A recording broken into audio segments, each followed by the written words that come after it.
Well, we are taking you now to Malaysia because the veteran politician Mahathir Mohamad is meeting the king today because he's discussing forming a new government. He is 92 years old and he led the opposition parties which took victory in the general election. That means the first transfer of power in Malaysia since independence some 61 years ago. Well, his opponent, Najib Razak, has conceded defeat.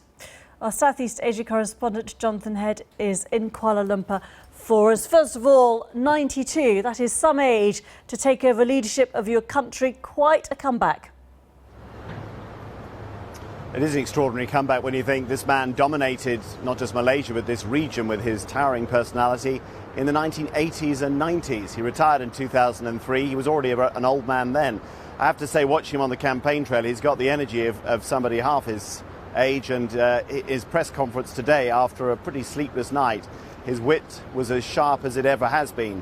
There were questions, though, about how this would proceed. Remember, as you say, this has never happened before. Malaysia's never had a transfer of power.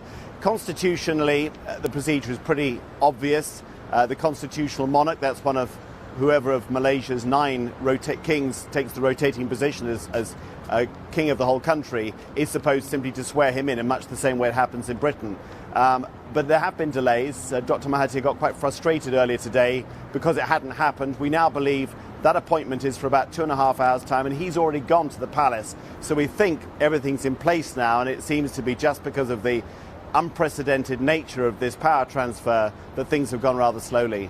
What change is he likely to bring into the leadership of Malaysia, and do you think that he will stay for the entire course? Well, he won't stay for the entire course because he's repeated again today the promise that he made when he joined the opposition, that he would step aside after 2 years, within 2 years, and make way for his old nemesis, Anwar Ibrahim, who is the opposition leader who's now in jail. Now, he was first jailed by Mahathir Mohamad himself back in the 1990s when he was his designated successor, and fell out with him when they've been bitter rivals, but they've made up.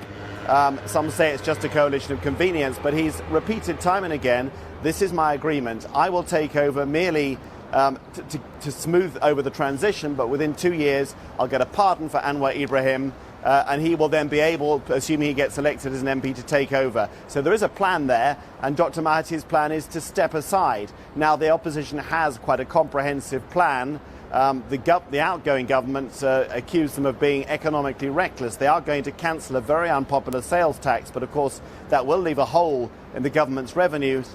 But there are so many other issues that Malaysians want to address, not just the cost of living, but also, of course, crucially, investigations into corruption by outgoing Prime Minister Najib Razak, and that is something that Dr. Mahathir stressed today will happen. Jonathan Head, thanks very much indeed.